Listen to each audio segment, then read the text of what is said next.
Ladies and gentlemen, welcome to another episode of Balls in Your Face Marketing.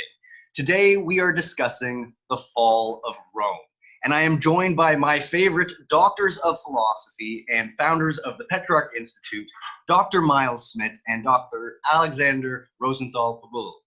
Gentlemen, welcome back to the show. Thank you, Julian. Nice to be here. Always It's great to be back.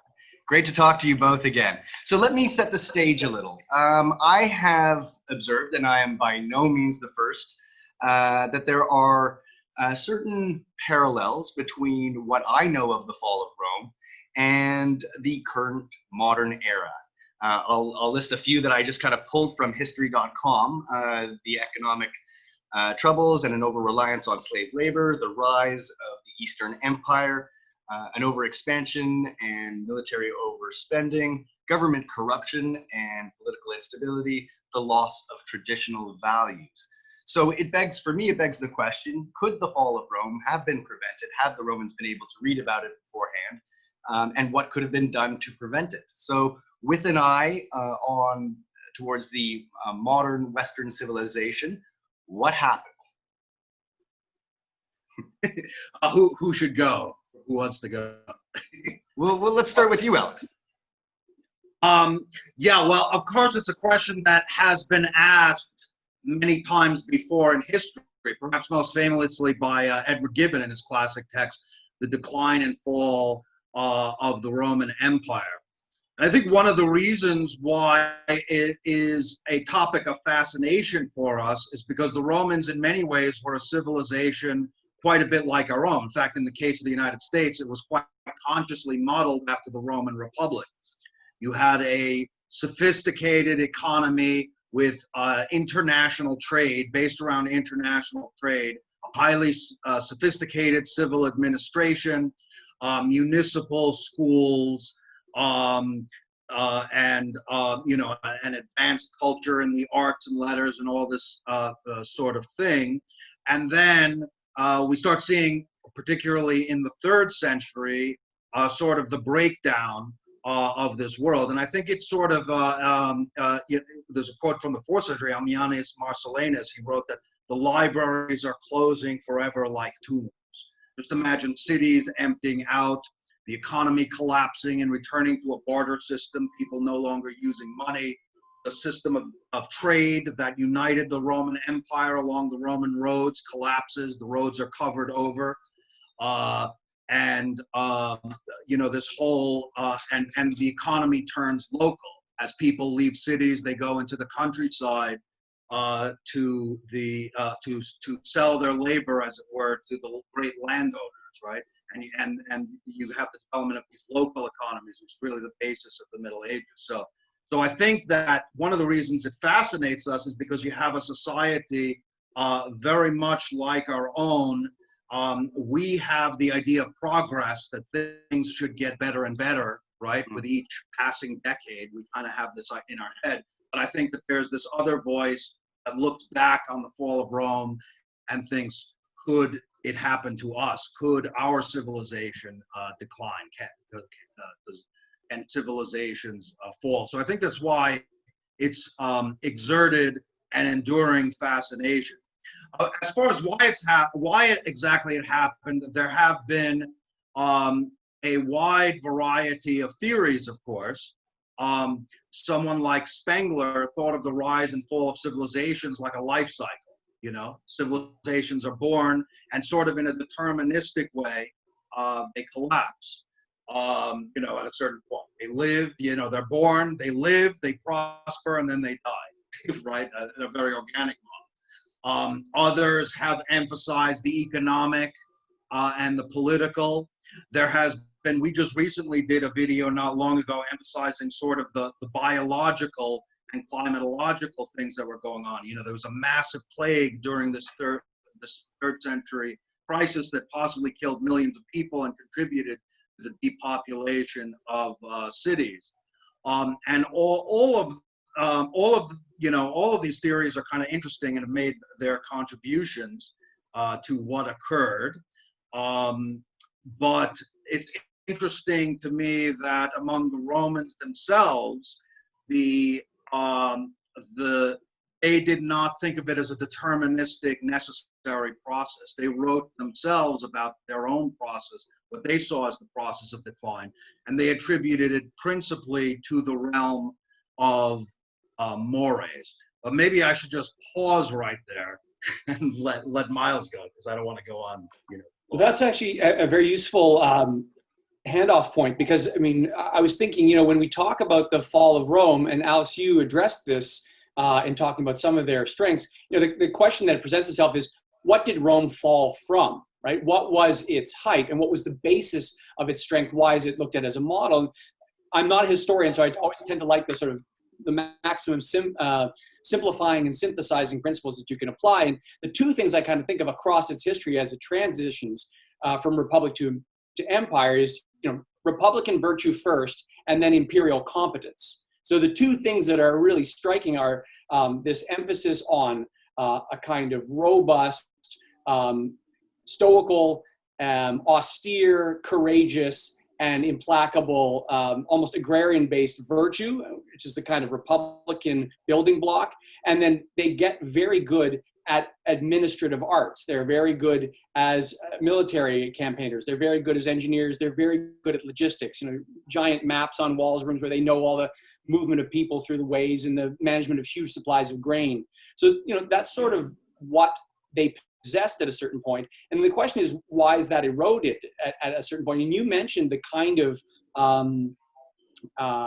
dichotomy in historical accounts, where people tend to favor either a fall away from something human, active, in principle that was done, and then when it's not done, always present adverse forces like the ocean roll in, or is it something that's material and adventitious? So something comes along like a virus, or a new enemy on a certain a frontier, or some kind of mechanical, analyzable force that undermines the vitality of the state. And it's interesting, because that's a kind of rival interpretive lens issue in history, and it's really interesting when you apply it to Rome, because Rome is a good case study for both historical categories in a way, right? The idea that decline is a choice is very richly rewarded if you look at Rome, because they start off with a kind of model of virtue that's much discussed. And at the same time, anyone who's interested in any of the material causal factors of history has centuries, huge terrain, and an ample variety of different kind of incidents and factors. One thing that I thought was interesting, as I say, not being a historian, but what struck me when I learned it was, in later Rome, you see two things in parallel that you might not necessarily expect, which is corruption and increasing wealth. So there's a period of time in which revenues are actually going up, but in some ways the fabric of the empire is weakening, because there's so much corruption in various forms distributed at different levels of society and across the empire. So not all the vital signs are going in the same way at the same time. Yeah, Miles, I think you hit on a crucial point in just that last thing you said, because of the role of luxury in the Roman accounts of why they were in decline. But maybe I should preface it by talking a little bit about sort of what were the Roman notion of the mos maiorum, right? The mores of the ancients that they respected and believed played a pivotal role in their rise, right? Which would have been, way back, the Roman Republic goes back to 509 BC. So this was a long-lived civilization. We're talking about close to 1,000 years of Roman civilization. So I was just thinking that maybe taking a little look at what were the old virtues that they felt were being lost, right? So Cicero quotes a poet, Ennius, and to the effect that our republic was founded on the ancient morals and men of strength, right? So the virtues of great men and their mores, right? And what were these mores? Well, it's a complicated story, right? The Romans are constantly looking back to their ancestral figures and the virtues they see in them. One is this idea of pietas, right? which included various things, right? We think of the word piety, and it certainly included the notion of piety toward the gods, right? But it also included the family, reverence toward one's parents and so forth, but also crucially the idea of patriotism, right? In other words, serving the Roman Republic from a sort of disinterested spirit of service, right? So the story is told of Cincinnatus, right? Who, when Rome is under attack, they come to him and say, "We'll make you the dictator," right? And he is working the land himself, right, at the plow. And he goes there, and for 15 days he restores order or whatever it is, provides new laws, defends the republic, and then returns to his farm, right? It's like, I'm not doing this for my ambition. I'm doing this for the spirit of Rome, for the service of Rome. The early Roman army, importantly, was a citizen. The Romans were basically farmers, citizens, and soldiers, right? So it was a conscript army. Every Roman male, right, served in the Roman army, right? And they attached a great importance to the idea of frugality and the agrarian life. Right? Cicero says, in a country life is a teacher of economy, of industry, and of justice. Now, so I think maybe that outlines a little bit some of the ideas of the Roman virtues in terms of what they believed led to their greatness, the sort of disinterested spirit of public service, right? The republic means the res publica, the public thing. I would next want to look a little bit about what they say about luxury and what led to the fall of these virtues. But maybe I've said enough for the moment, so I don't know if one of you two want to. It's there's a couple of things that listening to both of you. One exactly is, I thought, early on, Alex, when you're talking about progress, and certainly I've been kind of fascinated by some of what was lost and how many years it took after the fall of Rome to regain certain knowledge. For example, it took them hundreds of years to relearn how to cycle crops, how to build a roof as well and as structurally sound as the Romans were able to do. Took even longer, apparently. And then I'm also quite interested in that little last bit about the mores of patriotism that you mentioned, because that's certainly my observation of the modern age, that there is this overemphasis on our freedoms without much attention paid to responsibility. And I think that's, again, what you're alluding to. So those are both kind of interesting, further evidence to me that there are multiple parallels between what we see happening today, treating, again, I think you were right to compare it to the United States, if we're saying that's the sort of comparable empire that is perhaps in its early stages of demise.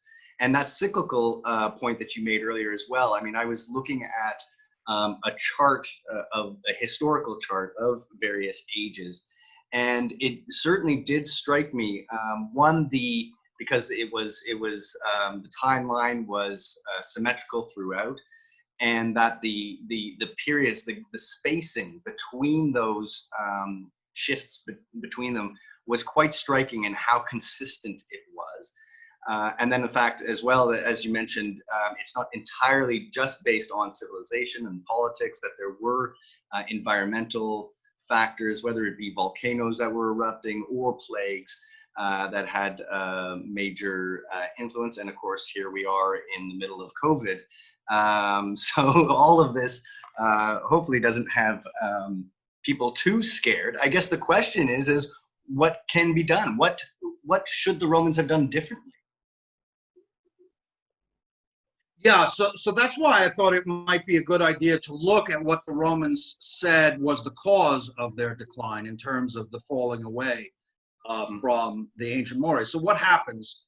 Really, if we go to the late Republic, right? Rome is founded as a republic by ousting the Etruscans in 509 BC. We look to, let's say, the last century or so of the Roman Republic, which is basically from 100 BC to the rise of Augustus or something like that. who dies in 14 AD, right? So basically, Rome becomes a world empire after the wars with Carthage, right?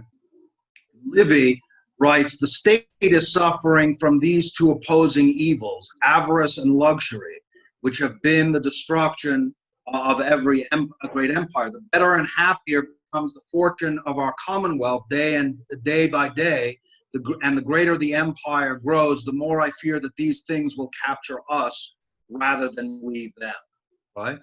Mm-hmm. So the idea is that Rome became victimized by its very success. Instead of these stolid peasant soldiers, right, working the land, Rome becomes extremely successful and wealthy, right? Conspicuous consumption, right, becomes the order of the day. There are lots of stories about the opulence, right, of the Roman elites. Juvenal says, luxury more savage than arms presses its attack and takes vengeance for the conquered world.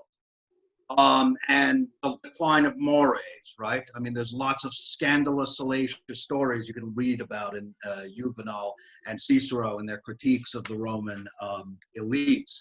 But two things particularly are important in relation to the virtues that I was talking about, right? So Cicero, in his writing in defense of Sextus Roscius, he says that in a city, luxury is engendered, avarice is inevitably produced by luxury. Audacity must come from avarice, and out of audacity arises every wickedness and every crime. So what happens? He thinks that the luxury, well, first of all, it makes people much less willing to do toil, to do military service. In the empire, you get a professional army, so they're paying the army now, to not have to go and fight, basically, right? People are not really willing to sacrifice for the public good, and instead are living, as these Roman moralists see it, much more self-indulgent lives. But the other thing is greed, right? So people begin to go into public service not out of the love of Rome, but because they hope to get rich through the corruption that can occur in government, right? Bribes and all kinds of things like that, as well as audacia, which is the lust for power, right? So personal ambition. If you look at the 3rd century crisis, I think this is an insight, right? Because if you look at the 3rd century crisis, how does it start? Well, the emperors, right, starting with the Severus, know that these professional soldiers are the basis of their power now. So they start giving them huge increases, right, in pay, right? In fact, and Rome is also being pressed on the frontiers, right? And they're forced to debase the currency to keep up the payments to the military, right? This gigantic military, they need to give them more and more, right? But what eventually happens is that the military starts factionalizing, right? They start making and breaking empires.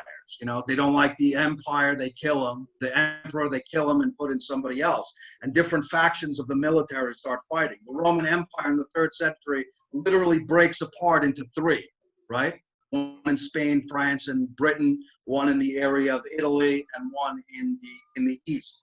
And different military factions are fighting one into the other, creating eternal chaos, right as Rome is being attacked from the north by the Germanic tribes and from the east by the Persians. You can just imagine the level of stress.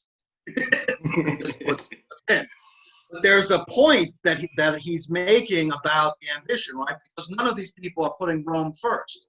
They're putting their own ambition to the emperor first, right? So the lust for power and wealth become very potent motives the more powerful the Roman Empire became. So, and if that wasn't bad enough, then comes plagues and famines and all sorts of other things. So It was a rough century. Yeah, no, absolutely. And, it's interesting. I mean, even just the parallels in other civilizations, when I was in Mexico visiting Chichen Itza, and they were explaining that exactly something similar occurred where there was this desire, they constantly were sort of coating their structures in limestone, that limestone required tremendous use of their forests to burn it down and sort of melt it down into a liquid. And they basically destroyed their own natural resources, again, out of sheer greed and luxury. So again, it seems like it is a consistent pattern. Yeah. And when we look at today, and I see sort of a slight decline of the middle class, and greater wealth disparity. I think absolutely, if there's one lesson to pull from all this, I think take from all this is, it's perhaps time for citizens to pull up their bootstraps and ask not what you can do for your country, but ask not what your country can do for you, but what you can do for your country. Miles, what are your thoughts? Well, so it's an interesting question of the role of solidarity, right? I mean, that goes back to that question of what type of factor do you want to appeal to in explaining a historical event? And sometimes it's the temperament of the person doing the interpreting. But I remember a question raised philosophically by a medieval philosopher, Jos de Korte, years ago. It's the first time I'd heard this, and many people have raised it. It's difficult to define exactly what a natural evil is, right? An earthquake happens, and in a different place with different grades of building, you're going to get, and other different social factors, basically strength of the society in which it hits, and you can go through plagues and many other evils as well. The toll is not going to be identical when a certain pathogen, so to speak, or a certain natural evil comes along. So there's this question of, what is the basis of the strength or the resilience, and also, to Alex's point about the internecine struggles in the Roman army, just as enemies are appearing on the doorstep, the response to threats are often more meaningful, or at least as meaningful historically, as the natural evils of the threats themselves. And right now we're basically having those arguments about what is the damage to our society in shutting down all normal quotidian ordinary person activities because of epidemiological concerns. That balancing is in play then as it is now. The power of parallels, just to underscore it. I mean, history is not only interesting because it presents us with exotic or golden or colossal things that we don't think we can approach or relate to nowadays. Just thinking about this example of Cincinnatus, the idea of ruling for a time and going back to your farm, that's powerful and reproducible enough that something like 1700 years later, you have King George referring to Washington as the greatest man of his age because he does exactly the same thing. He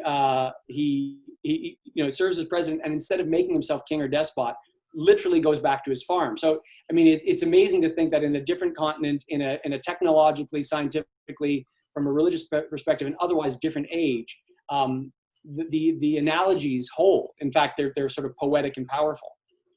I mean, there's a grimmer example I could give, which was Lucius Brutus, who was the first consul of the Roman Empire. The story told in Livy is that his sons chose to conspire with the kings to return, and he had them executed, right? So there again, it's that idea of putting the republic there, over his own flesh and blood, right? So that kind of makes the point rather dramatically, and was mentioned by, it was in a painting by Jacques-Louis David.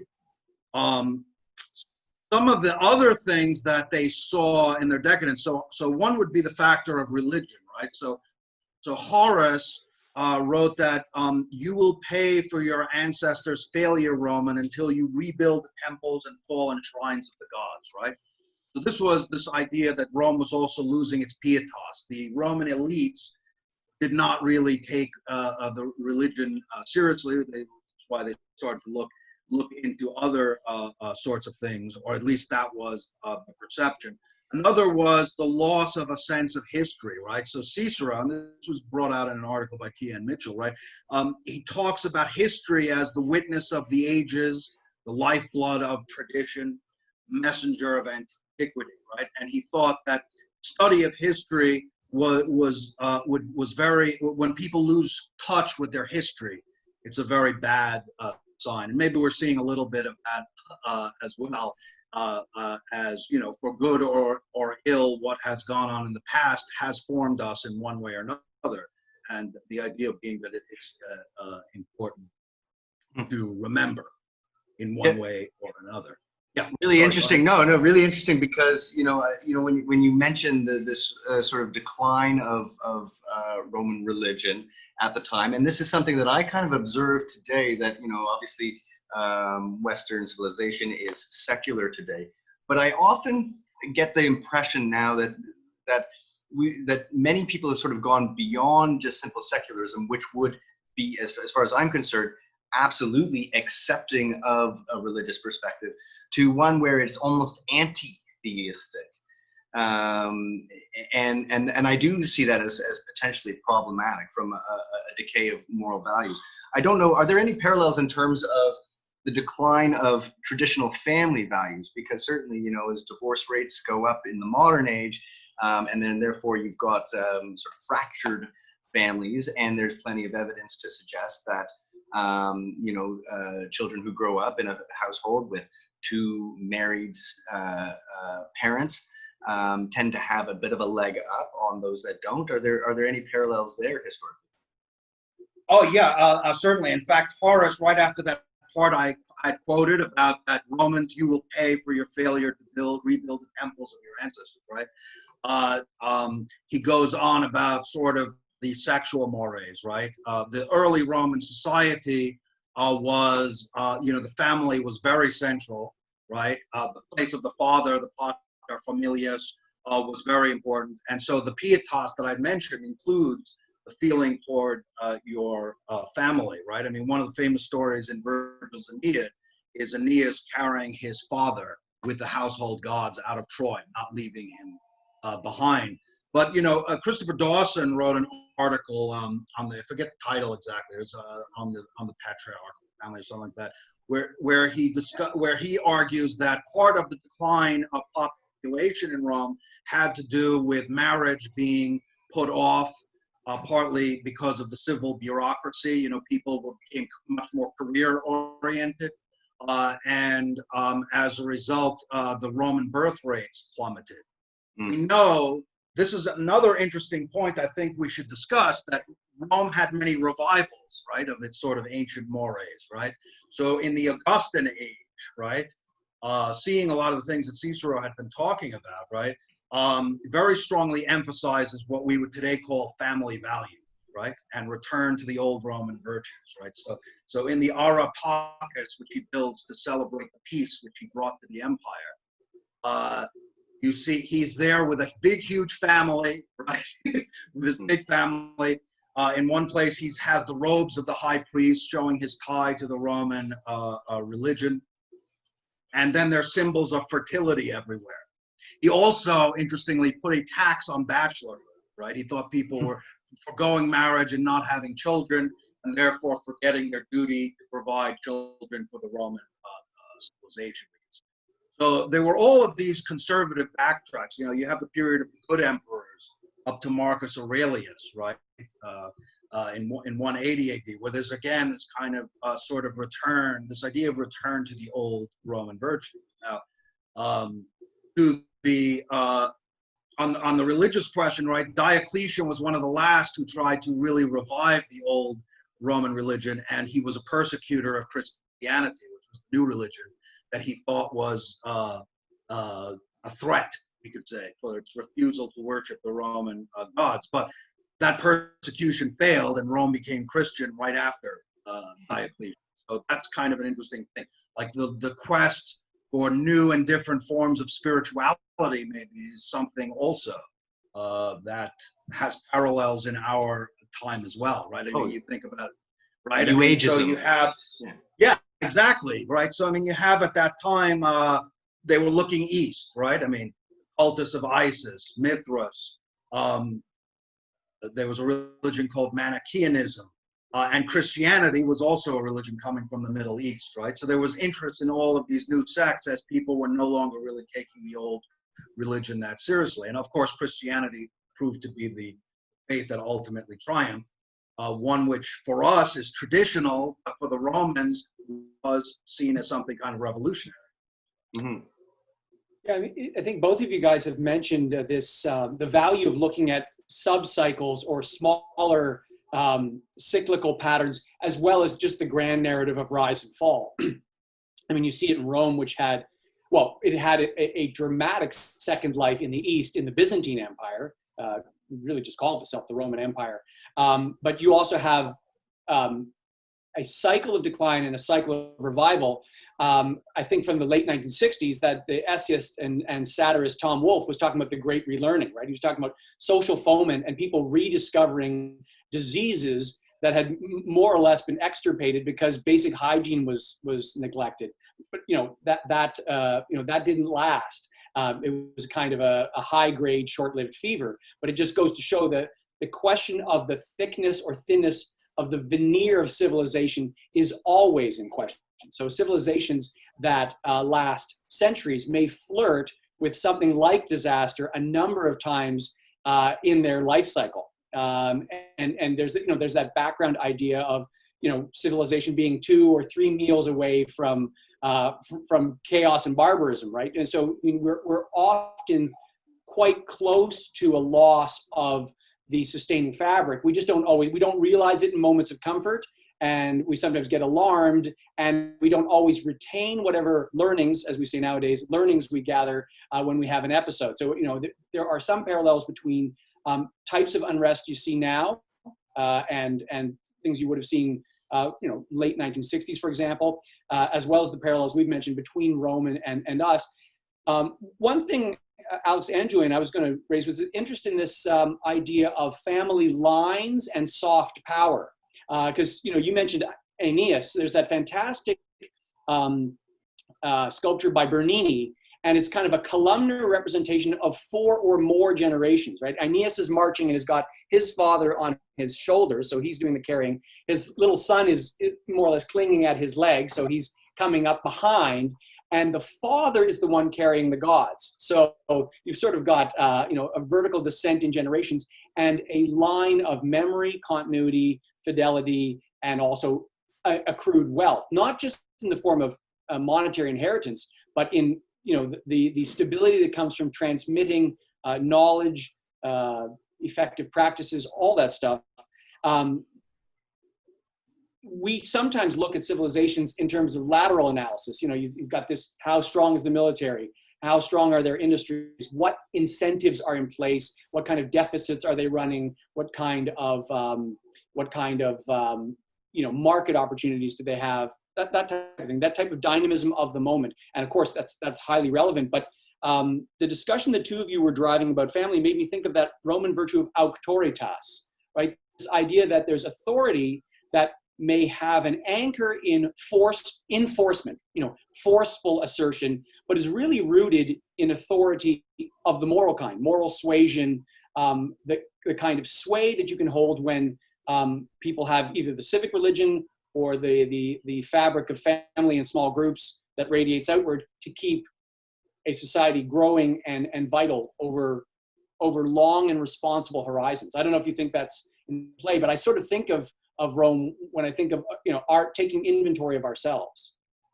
Yeah, I think an example of that may be familiar to many people would be Shakespeare's play Julius Caesar, right, which was drawing from the Roman sources, where Cassius appeals to Brutus to defend the Republic, right? Even though he's a friend of Caesar's, right? But he portrays Caesar as a threat to the Republic. Now, what's he doing? Brutus is a descendant of Lucius Brutus, who was the first consul who ousted the last king. So almost 500 years later, Cassius is appealing to his descendant, like, you have an obligation to your ancestors, right? So that is definitely an important idea. And of course, the Romans had the so-called old families, right, who often felt a special. The Senate it means the old ones, the elders, right, who felt a sort of special obligation to preserve the institutions of Rome. Cicero thought that the Roman Republic was a great structure because it combined kind of democracy in that the so-called plebeians, right, the lower classes, the people, were all represented, but it tried also to have an aristocratic element in terms of trying to look for men of virtue, we could say, and eminence. as well, and to keep those things in balance. And he thought also that this was coming apart at the end of the Republic, with things like demagogy, where people would, according to Cicero, supply all kinds of largesse to factions within the people, not for the good of Rome, but in order to secure their own political future. There again is that kind of thing. Gentlemen, fascinating stuff. I mean, so here are my takeaways. Again, accepting the original setup of this, as I said, that perhaps we are flirting with a decline in the current age. So therefore, what is the anecdote?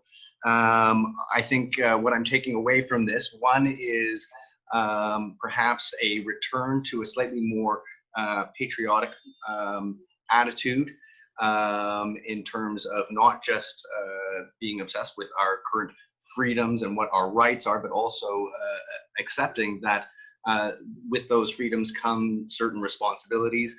Perhaps some consideration of traditional values and not throwing the baby out with the bathwater, as per se. A caution about luxury and greed, and the need for a pursuit of the well-being of the state above one's own self-interests and success. And as I said earlier, asking what you can do for the state rather than what the state can do for you. Any other sort of anecdotes that you would put forward? Well, I mean, I think that's good. I mean, I think also the demographic one is important. Partly it might have been changes in the Roman family and things like that, but the concerns that in order to maintain the military, the Romans were pulling people off the farms and so forth. So agricultural, there was a decline in agriculture, and eventually, the city of Rome is thought to have declined from about 1 million to about 50,000, right? So I mean that in itself has to be an issue. Of course, the coup de grace to the Western Roman Empire comes in the 5th century with the barbarian invasions, meaning these tribes coming in. Many of them were actually let in by the Romans initially, right? They didn't have the ability to hold them all back at that point, and so they would start playing them off one against the other, like you can come in, but you fight the next wave coming in. And eventually. Oh, sorry. Go ahead, please. No, I was just going to say that that there was a reason why, in part, that I when I extracted that list from history.com, and they mentioned the over-reliance on slave labor. Now we can say slavery has been abolished for many years, but in certain ways, I think there's perhaps an argument to be made when there are discussions about lax border controls, which therefore allows for a greater influx of immigrants who might be willing to undercut the local population's wages, a high incarceration rate in the States, for example, which in a way provides a certain reliance on that type of labor as well. Well, so what I would say is, I don't want to go too far with this argument. In some ways, one of the great things about Rome was their openness to make Romanized people, make them citizens, right? This was a difference from Greece, where you basically had to be born in Greece, right? So the idea was that anybody, in some sense, could become a Roman citizen, which was kind of a new and important idea. And it was probably the stake that, Rome could be brutal, no question about that. Like mass crucifixions and gladiator games. It was a hard carrot and stick sort of thing, but there were carrots also. You could become a Roman citizen. What I think happens in the late Roman Empire is that there was not really much of a pretense of the incomers really being Romanized, right? In other words, their sense of any fidelity to the idea of Rome was probably very weak. And, when disputes broke out, or they were mistreated or whatever it is, they rose up. pretty much, I don't think the Romans realized, how their empire was by the time it actually crumbled, by the time the last Roman emperor Romulus Augustus was ousted in 476, the empire was already in effect gone and governed by these chieftains, throughout all of Europe. So it was a very slow motion process.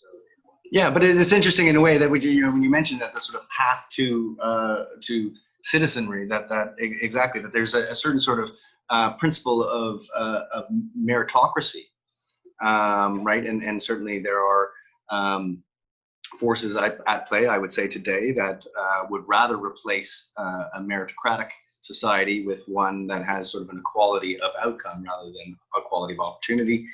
Again, that's getting a little political. But Miles, any sort of thoughts yourself about anecdotes?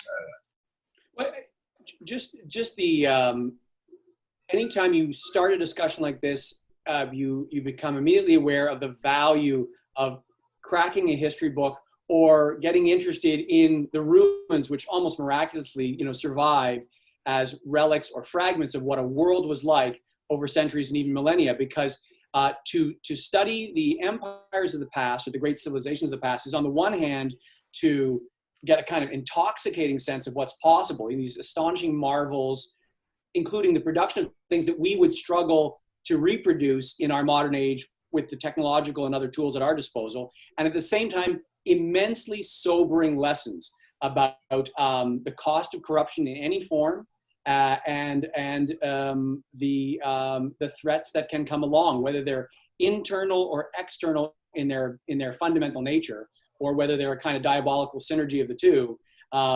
It's sobering to look at history because you understand that even gargantuan things don't last forever.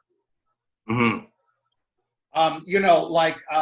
Nicholas Berdyaev, in his work *The Meaning of History*, said that the fall of Rome shows us. I think his quote was more or less that the fall of Rome shows us both that everything dies and that nothing dies. Yeah. Right. Right. Yeah. Because in a way, did Rome fall? It casts such a shadow. I mean, you think of, for example, Miles had mentioned the Byzantine Empire, which continues into the 15th century. Charlemagne was crowned Emperor of Rome by the Pope in the year 800.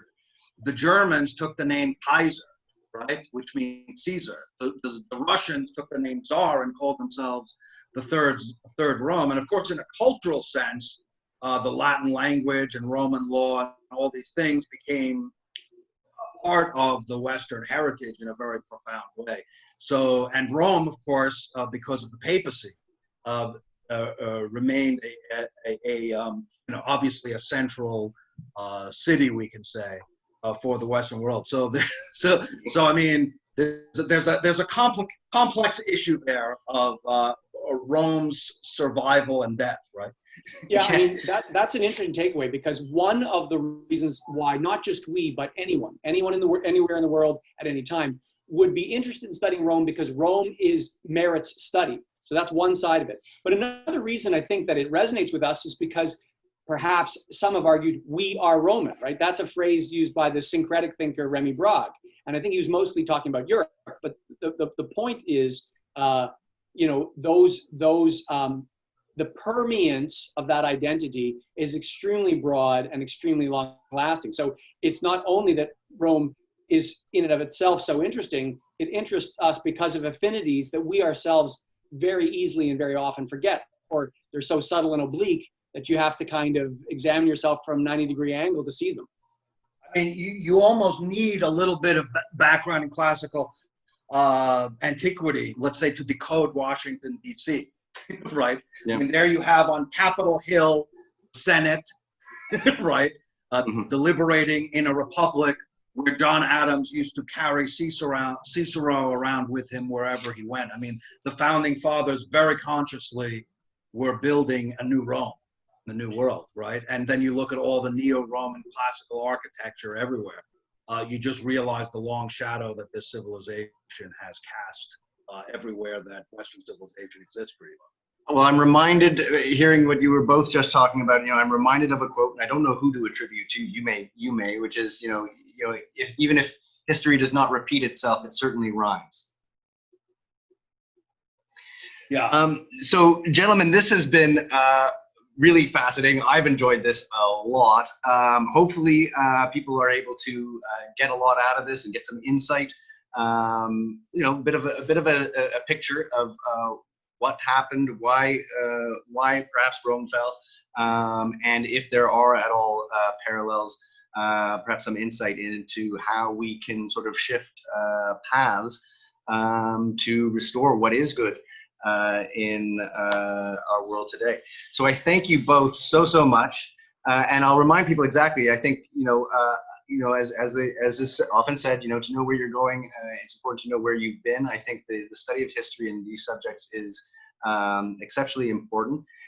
So I encourage people to go and check out the Petrarch Institute.